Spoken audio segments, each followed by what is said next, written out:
The Perks of Being a Wallflower, picking up in the middle of page 45. We were sitting at the dinner table waiting for my dad to come home with my brother from the airport. He was really late and my mom started to worry because it was snowing really hard outside. And she kept my sister at home because she needed help with dinner.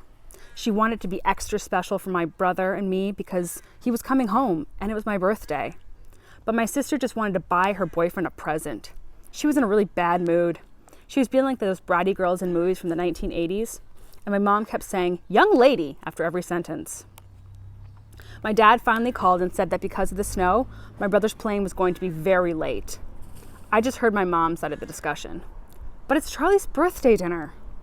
"I don't expect you to do anything about it." "Did he miss it?" "I'm just asking." "I didn't say it was your fault." "No, I can't keep it warm. It'll be dry." "But it's his favorite." "Well, what am I supposed to feed them?" "Of course they're hungry. You're already an hour late." "Well, you could have called." I don't know how long my mom was on the phone because I couldn't stay at the table and listen. I went to my room and read. I wasn't hungry anymore. I just wanted to be in a quiet place. After a while, my mom came into the room.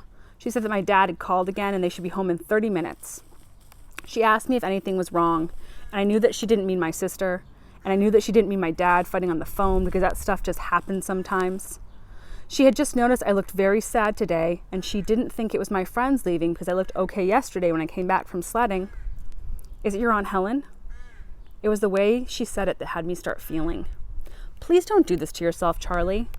But I did do it to myself, like I do every other year on my birthday. I'm sorry. My mom will let me talk about it. She knows that I stop listening and I start to really breathe fast.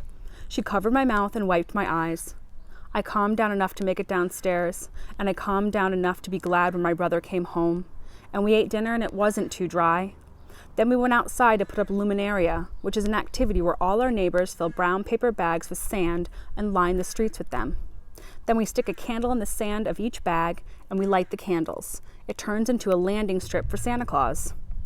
I love putting up luminaria every year because it's very beautiful and a tradition and a good distraction from my birthday. My family gave me some really nice birthday presents. My sister was still mad at me, but she got me a Smith's record anyway.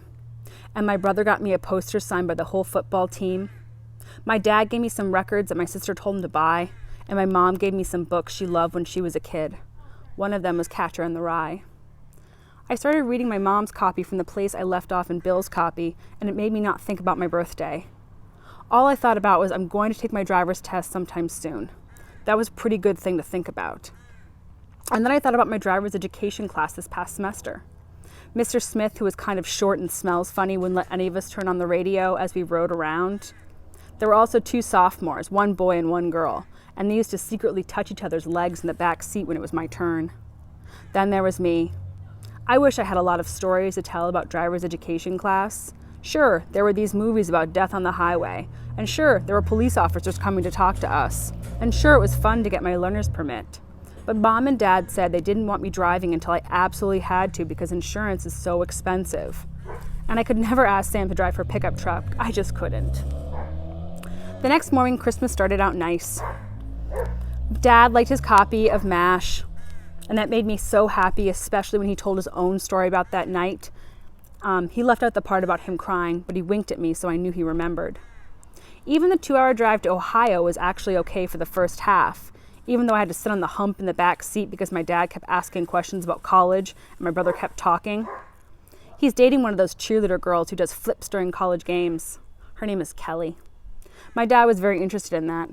My sister made some remark about how cheerleading is stupid and sexist. My brother told her to shut up.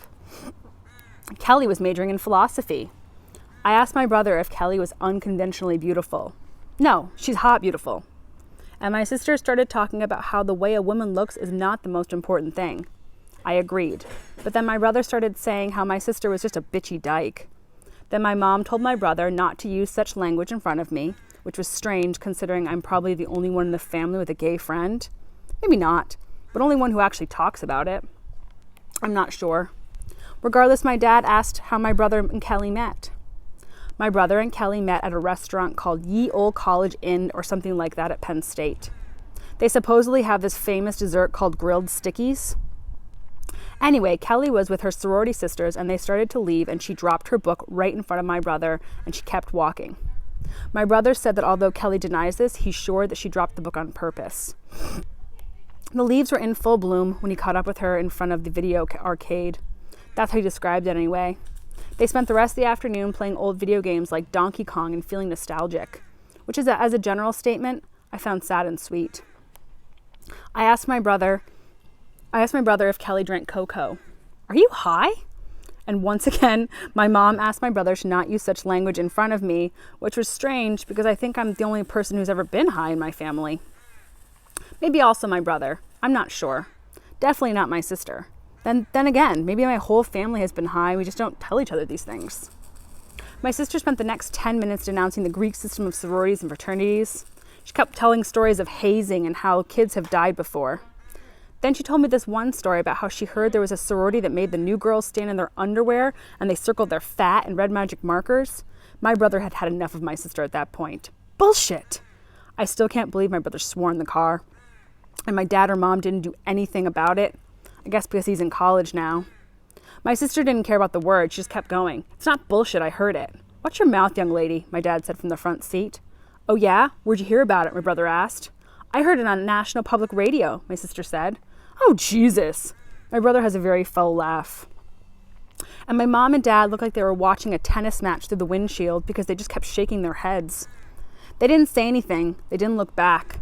I should point out, though, that my dad started slowly turning the Christmas music on the radio to a deafening volume. You are so full of shit. How would you know anything anyway? You haven't been to college. Kelly didn't go through anything like that. Oh, yeah? Like she'd tell you? Yeah, we don't keep secrets. Oh, you're such a sensitive new age guy. I wanted them to stop fighting because I was starting to get upset. So I asked another question. Do you talk about books and issues? Thank you for asking, Charlie. Yes, as a matter of fact, we do. Kelly's favorite book just happens to be Walden by Henry David Thoreau. And Kelly just happened to say that the transcendental movement is a close parallel to this day and age. Ooh, big words. My sister rolls her eyes better than anyone. Oh, I'm sorry. Was anyone talking to you? I happen to be telling my younger brother about my girlfriend. Kelly says she hopes a good Democratic candidate will challenge George Bush. Kelly says her hope is that the ERA might finally pass if that happens. That's right, the ERA you always love to squawk about. Even cheerleaders think about those things, and they can actually have fun in the meantime. My sister folded her arms in front of her and started whistling. My brother was on too much of a roll to stop. I noticed that my dad's neck was getting very red. But there's another difference between you and her. You see, Kelly believes in women's rights so much that she would never let a guy hit her. I guess they can't say that about you. I swear to God, we almost died. My dad hit those brakes so hard that my brother almost flew over the seat. When the smell from the tires started to fade, my dad just took a deep breath and turned around. First, he turned to my brother. He didn't say a word, he just stared. My brother looked at my dad like a deer caught by my cousins. After 2 long seconds, my brother turned to my sister. I think he felt bad about it because how the words came out. I'm sorry. Okay, I mean it. Come on, stop crying. My sister was crying so hard it was scary. Then my dad turned to my sister again. Again, he didn't say a word. He just snapped his fingers to distract her from crying. She looked at him. She was confused at first because he wasn't giving her a warm look. But then she looked down and shrugged and turned to my brother. I'm sorry about what I said about Kelly. She sounds nice. Then my mom turned to my dad and my mom turned to us. Your father and I don't want any more fighting, especially in the family's house. Understood?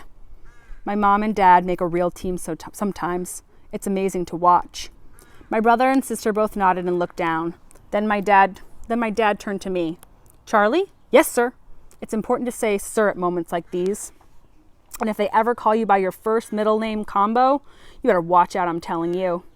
Charlie, I'd like you to drive the rest of the way to my mother's house. Everyone in the car knew that this was probably the worst idea Dad ever had in his whole life, but no one argued. He got out of the car in the middle of the road. He got in the back seat between my brother and sister, and I climbed in the front seat, stalled the car twice, and put on my seatbelt. I drove the rest of the way. I haven't sweat that much since I played sports, and it was cold out.